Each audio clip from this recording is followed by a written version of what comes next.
Hey guys, dragon ball Dayma का third episode आ चुका है और इस एपिसोड में हम देखने वाले हैं गोकू अपना डीमन रैल्म में गया है और वहां पर उसको क्या चैलेंजेस मिलेंगे और साथ में डीमन रैल्म कैसा है ये सब देखने को मिलेगा। तो बिना किसी देरी के इस वीडियो को स्टार्ट करते हैं और इस एपिसोड का रिव्यू करते हैं। एपिसोड की स्टार्टिंग वहीं से होती है जहां से अपना पिछला एपिसोड खत्म हुआ था और हम देखते हैं अपने जो सुप्रीम का है और गोकू साथ में ग्लोरियो वो डीमन रैल्म के लिए निकल जाते हैं और सुप्रीम का गोकू को रास्ते में बताते हैं कि जो डीमन रैल्म के स्पेसशिप है वो नॉर्मल स्पेसशिप से ना बहुत ज्यादा फास्ट मूव करते हैं क्योंकि वो मैजिक पावर से चलते हैं।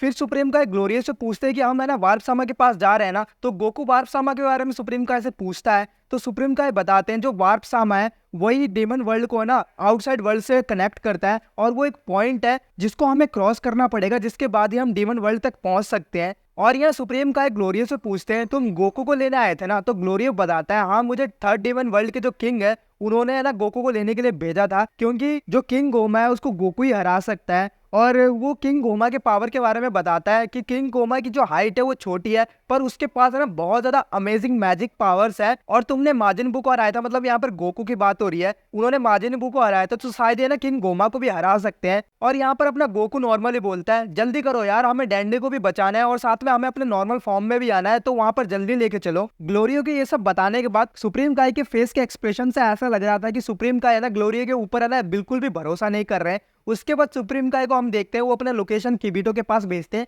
जिससे जब बाद में पिकलो और बेजिटा आए तो उनको कोई प्रॉब्लम ना हो, वो पाथ को आराम से ढूंढ सके। और इसके बाद हमें ना देखते हैं एक जाइंट फिश को जो वार्प सामा होते हैं जहां पर अपने हीरोज जा रहे होते हैं जिससे ना डीमन वर्ल्ड के उस तरफ पहुंच सके, मतलब अपने अर्थ को पास आउट करके डीमन वर्ल्ड तक पहुंच सके। और गोकू उस फिश को देखकर गोल्ड फिश कहने लग जाता है और भाई यहाँ पर ये सुन के वार्प सामा ना बहुत ज्यादा गुस्सा हो जाता है, लेकिन अपना गोकू यार बेदिमाग है, वो फिर भी है ना मजे मजे में उसको गोल्ड फिश कहे जा रहा है। और यहाँ पर अपना वार्प सामा बोलता है मैं गोल्ड फिश नहीं हूँ, लेकिन वो बंदा भाई रियलिटी में गोल्ड फिश ही होता है, बस उसका कलर सिल्वर होता है। फिर यहाँ पर अपना सुप्रीम काय आ जाता है और गोकू को पीछे खींच के ले जाता है और बोलता है अगर तुमने इनको गुस्सा दिला दिया ना तो ये ना हमें डीमन रैल्म तक जाने का रास्ता नहीं देंगे, तो तुम इनको गुस्सा मत दिलाओ। तो यहाँ पर अपना जो वार्प सामा होता है या फिर तुम गोल्ड फिश कह लो, जो भी कह लो उनको, वो उनकी आइडेंटिटी पूछते हैं। तो ग्लोरियो बताता है मैं कुछ टाइम पहले यहाँ से पास आउट हुआ हूँ, तो वो है ना ग्लोरियो को पहचान लेते हैं। और जो बाकी दोनों बंदे मतलब अपने सुप्रीम का और गोकू के बारे में पूछते हैं तो अपना ग्लोरियो बताता है ये दोनों भी डीमन वर्ल्ड से, मतलब यहाँ पर वो झूठ बोलता है। और अपना जो गोल्ड फिश है मतलब अपना वार्प सामा वो है ना अपने सुप्रीम काय के ईयर को चेक करते हैं कि वो पॉइंटी है, यानी वो पॉइंटी होते तो उनको पता चल जाता है कि ये डीमन रैल्म से है। जब वो गोकू के ईयर को चेक करते हैं तो अपना सुप्रीम काय है ना गोकू के ईयर को चेंज करके पॉइंटी बना देता है जिससे वो भी है ना डीमन वर्ल्ड का लगे। और यहाँ पर ये दोनों ना पास आउट हो जाते हैं और उसके बाद है ना अपना वार्प सामा की मांगता है और ग्लोरियो उसको की देता है जिससे वो वार्प सामा के अंदर एंटर करते हैं और डीमन रैल्म के अंदर जाने के लिए उनको रास्ता मिल जाता है। वार्प सामा के अंदर एंट्री करने के बाद सुप्रीम काय को याद आता है कि उन्होंने पिन नहीं बताया किबिटो को, जिस पिन का यूज करके वो वार्प सामा को यूज करेंगे। तो वो जब पिन बताने वाले होते हैं उसी टाइम उनका कनेक्शन लॉस्ट हो जाता है और वो वार्प सामा के अंदर एंट्री कर चुके होते हैं जिससे वो ट्रैवल करने वाले थे। और वहां पर एक टॉर्नेडो आता है जिससे सिर्फ ट्रैवल करके अपने डीमन रैल्म के गेट तक पहुंचता है और वहां पर हम तीनों डीमन वर्ल्ड के गेट को देखते हैं। और जो फर्स्ट डीमन वर्ल्ड है उसके अंदर अपना किंग गोमा रहता है और हम जा रहे थे थर्ड डीमन वर्ल्ड के अंदर। और इसके बाद हम थर्ड डीमन वर्ल्ड के अंदर आते हैं और हमें डीमन वर्ल्ड का ना फर्स्ट लुक मिलता है। ये दिखने में भाई बहुत ज्यादा मस्त है, इसका एनिमेशन यार क्या बोलूं, इतना प्यारा एनिमेशन है इसका, दिखने में बहुत ज्यादा क्रेजी था। इसकी स्काई जो पिंक होती है और उसके साइड में जो एरियाज होते हैं मतलब उनके जो ग्राउंड वगैरह होते हैं वो सब भी बहुत मस्त दिखते हैं। और इसके बाद है ना गोकू एक शील्ड को देखता है जो एक टनल होता है और यहाँ पर सुप्रीम का गोकू को बताते हैं ये एक टनल है जिससे है ना फर्स्ट और सेकंड जो डीमन वर्ल्ड है उनको जोड़ा गया था और पहले इसका यूज किया जाता था इधर से उधर जाने के लिए, मतलब फर्स्ट या सेकंड वर्ल्ड में जाने के लिए, पर इसके ऊपर एक लाइट शील्ड बना दी गई है जिसके कारण आप है ना इसको यूज नहीं कर सकते। तो गोकू यहाँ पर बोलता है हम भी इसको यूज नहीं कर सकते, तो सुप्रीम काय बताता है हाँ इसको हम भी यूज नहीं कर सकते हैं। यहाँ पर सुप्रीम काय बताते हैं इसी शील्ड के कारण हमें है ना वार्प सामा को यूज करना पड़ता है डीमन रैल्म में ट्रैवल करने के लिए। और इसके बाद ग्लोरियो बताता है कि जो फर्स्ट डीमन वर्ल्ड के लोग हैं वही वार्प सामा को बस यूज कर सकते हैं और सेकंड डीमन वर्ल्ड के लोग मतलब कुछ लोग सेकंड डीमन वर्ल्ड के कुछ लोग जो सुप्रीम लोग होते हैं जो बड़े लोग होते हैं वही अपने वार्प सामा को यूज कर सकते हैं और थर्ड डीमन वर्ल्ड के लोग है ना इसको यूज नहीं कर सकते। तो यहाँ पर अपना सुप्रीम काय अपने ग्लोरियो से पूछते हैं तो तुम तो थर्ड डीमन वर्ल्ड के लोग है ना, तो तुम कैसे यूज कर रहे हो? तो यहाँ पर अपना ग्लोरियो बताता है, तो यहाँ पर ग्लोरियो बोलता है मैं फर्स्ट डीमन वर्ल्ड के लिए ना काम करता हूँ। ये सुन के ना अपना सुप्रीम काय थोड़ा सा ना क्यूरियस कह सकते हैं या फिर शॉक हो जाता है और यहाँ पर सस्पिशियस नजर से देखने लग जाता है क्योंकि हमें ऑलरेडी पता है कि जो अपना कैरेक्टर है ग्लोरियो वो थोड़ा सा सस्पिशियस है, इसके बारे में अभी तक कुछ रिवील नहीं हुआ है। और ये है ना फर्स्ट डीमन वर्ल्ड के लिए भी काम करता है, साथ में थर्ड डीमन वर्ल्ड के लिए भी काम करता है। और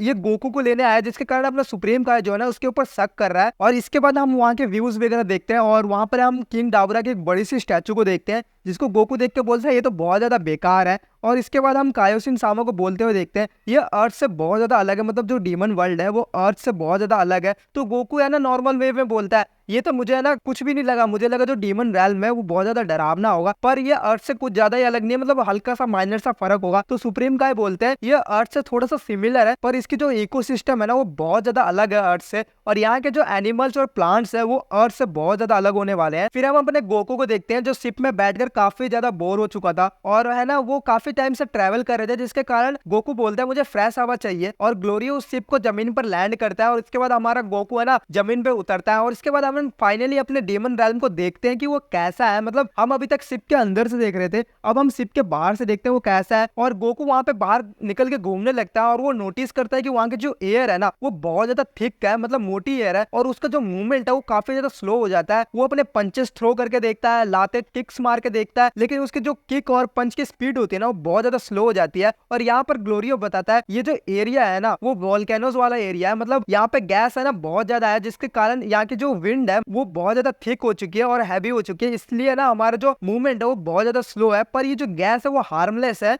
और इसके बाद है ना सुप्रीम काय बोलते हैं मैं थर्ड डीमन वर्ल्ड में ना पहली बार आया हूँ। तो यहाँ पर अपना ग्लोरियो बोलता है तुम शायद ग्लिंड हो ना, ग्लिंड एक स्पीसीज है जैसे हमारा सैयन एक स्पीसीज है ना, और गोकू उसका नाम है, मतलब गोकू उसका मेंबर है, वैसे ही ग्लिंड एक स्पीसीज है जिसमें से अपना सुप्रीम काय उनका मेंबर कह सकते हो या फिर एक लोग कह सकते हो वो है। और वो सेकंड डीमन वर्ल्ड से है, पर उनका कोई काम धंधा नहीं रहता थर्ड डीमन वर्ल्ड में, तो वो आते जाते नहीं है, और इसलिए है ना सुप्रीम काय है वो पहली बार थर्ड डीमन वर्ल्ड के अंदर आए हैं। फिर हम गोकू को देखते हैं और ये फनी सीन होने वाला है भाई। गोकू है ना एक जानवर का पीछा करने लगता है, वो एक रैबिट टाइप का जानवर होता है और वो कूद रहा होता है, गोकू भी उसकी नकल करते हुए उसके पीछे जाने लगता है और वो एक खाई से नीचे गिरने वाला होता है, जिसको देख के अपना ग्लोरियो बोलता है वो सी ऑफ डार्कनेस है, अगर तुम उसके अंदर गिर गए ना तुम वापस नहीं आ सकते, और गोकू के ऊपर चिल्लाने लग जाता है। और ये अननेसेसरी गोकू के ऊपर चिल्ला रहा था भाई, कितना बेवकूफ बंदा है ये। गोकू सही है ना, और वो बंदा उड़ सकता है, अगर वो खाई से नीचे गिरेगा तो वो उड़ के वापस भी तो आ सकता है, इतना तो बेवकूफ है नहीं गोकू। और इसके बाद हम देखते हैं कुछ डीमंस को जो गोकू को देख रहे होते हैं, और वो उसके बाद है ना अपने एरो से गोकू के ऊपर अटैक कर देते हैं, पर ये एरो इतनी ज्यादा स्लो होती है गोकू इसको ना आराम से नींद में है ना डॉज कर सकता है भाई। गोकू क्या आप ट्रंक्स या गोटेन को कह लो, वो बेबी है अभी, वो भी है ना आराम से डॉज कर सकते हैं, इतना ज्यादा स्लो होता है। और वहां पे ग्लोरियो आता है जो अपने गन से उनके ऊपर फायर करके उनको भगा देता है। इसके बाद हम देखते हैं ये सब टाउन की तरफ जाने लगते हैं, जहां पर इनका प्लान होता है कि वो आज की रात उस टाउन में स्टे करेंगे, मतलब टाउन के किसी होटल में रुकेंगे, और अगले दिन वहां के जो किंग है उनके पास जाएंगे। और यहाँ का जो किंग है उनका नाम काडान है, और यहाँ पर जो अपने सुप्रीम का है ना उनके फेस के एक्सप्रेशन है ना दोबारा से लगता है कि वो है ना ग्लोरियो पे 1% भी भरोसा नहीं कर रहे भाई, क्योंकि ग्लोरियो अभी तक जो भी बात कर रहा है ना हर चीज में वो कुछ ना कुछ छुपा रहा है, और प्लस है ना सारी बात सस्पिशियस है, जिसके ऊपर है ना हर बंदा शक करेगा। तो अपना सुप्रीम का वैसे बहुत ज्यादा इंटेलिजेंट है भाई, वो गॉड भी है, तो उनको ना ग्लोरियो पर ऑलरेडी शक हो चुका है। तो देखते हैं भाई ये बंदा कैसा है, और आप कहानी को कंटिन्यू करते हैं आगे। अब ये तीनों टाउन में पहुंच जाते हैं और हमें डीमन वर्ल्ड के टाउन का फर्स्ट लुक मिलता है। ये भाई दिखने में काफी ज्यादा अमेजिंग है, जैसे हमने एक्सपेक्ट करा होगा कि ना डीमन वर्ल्ड है भाई कैसे टाउन होगा, गुफा गुफा में रहते होंगे डीमन से ये सब, पर ऐसा कुछ नहीं है, काफी जेन्युइन जगह ये और बढ़िया भी है। इसके बाद आप अपने हीरोज को देखते हैं, वो अपनी शिप को पार्क करते हैं और डीमन वर्ल्ड में मतलब डीमन वर्ल्ड के टाउन में घूमने लगते हैं। तो वहां पर है ना सारे डीमंस है ना अपने गोकू को घूर रहे थे, क्योंकि गोकू का ईयर है ना गोल है, और डीमन वर्ल्ड में सारे जितने भी डीमंस है उनका जो ईयर है ना वो पॉइंटेड है भाई। इतना देखने के बाद ऐसा तो लग ही रहा था कि है ना यहाँ पर कुछ होने वाला है। और इसके बाद हम आगे देखते हैं ये तीनों जाके एक होटल में एक रूम को बुक करते हैं, मतलब 2 रूम के लिए बोलते हैं। तो वहाँ का जो होटल मैनेजमेंट वाला बंदा होता है वो इनको बोलता है 30,000 रुपए, पर ग्लोरियो तो आता जाता रहता है, उसको आइडिया है यहाँ पे कितने होने चाहिए, मतलब कितना रेट होना चाहिए कितना नहीं, तो उनको बोलता है कम करने के लिए, पर वो बंदा मानता नहीं है। और यहाँ पर है ना ग्लोरियो उसको थोड़ा धमका के गन दिखाता है, जिसके कारण है ना वो सीधे 30,000 से 5,000 रुपए है ना रूम का रेंट कर देता है। और यहाँ पर गोकू बोलता है उसको भूख लगी है, तो ये तीनों मिलकर पास वाले है ना एक बार में जाते हैं, और वहां पर गोकू है ना 5 हैमबर्गर्स को ऑर्डर देता है भाई। हैमबर्गर्स डीमन रैल्म के, एक हैमबर्गर अपना है ना अर्थ के 10 हैमबर्गर के बराबर है, और वहां पर गोकू 5 ऑर्डर करता है। और वहां पर हम है ना डीमंस को देखते हैं जो है ना फिर से गोकू को घूरने लग जाते हैं, और उनमें से एक डीमन है ना अपने गोकू की तरफ अप्रोच करता है और आके उससे काफी गलत ढंग से पूछता है कि तुम है ना डीमन रैल्म से नहीं हो ना, क्योंकि तुम्हारे कान गोल है। और यहाँ पर ग्लोरियो उस डीमन को काफी रूडली आंसर करता है और इनके बीच फाइट स्टार्ट हो जाती है। ग्लोरियो उन दो डीमंस को अकेले डिफीट करता है। फिर पीछे से एक डीमन गोकू के ऊपर अटैक करता है, जिसको ना गोकू हैमबर्गर के प्लेट से नॉक कर देता है। फिर गोकू है ना बाकी डीमन से फाइट करने लग जाता है हैमबर्गर को खाते खाते। भाई फाइट करते रहो लेकिन खाना नहीं छूटना चाहिए, गोकू के साथ ये वाला सीन है। और वो खाते खाते फाइट करने लगता है और एक एक करके सारे डीमंस को मारने लगता है। फिर इसके बाद है ना एक बंदा एक्स से लेकर अपने गोकू के ऊपर अटैक करता है, मतलब कुल्हाड़ी से गोकू के ऊपर अटैक करता है। पर गोकू यार यहाँ पे शॉक में पड़ जाता है और बोलता है ये एक्स भी यहाँ पर अलाउड है क्या? तो वो डीमन जो होता है वो बोलता है सब अलाउड है। पर वो है ना उस एक्स को ना उठा ही नहीं पा रहा होता है और उसको है ना गोकू बहुत बुरी तरह मारता है और सबको मार के भगा देते हैं। मतलब यहाँ पे जो डीमंस है वो सब पिटने के बाद भाग जाते हैं और बोलता है ना हम तुम्हें देख लेंगे। और इसके बाद हम नेक्स्ट मॉर्निंग को देखते हैं, जहां पर कायोसिन और मतलब कायोसिन सम अपने जो सुप्रीम काय है और साथ में गोकू एक रूम में सो रहे थे और ग्लोरिया उनको आगे उठाता है और ये अपने शिप की तरफ जाने लगते हैं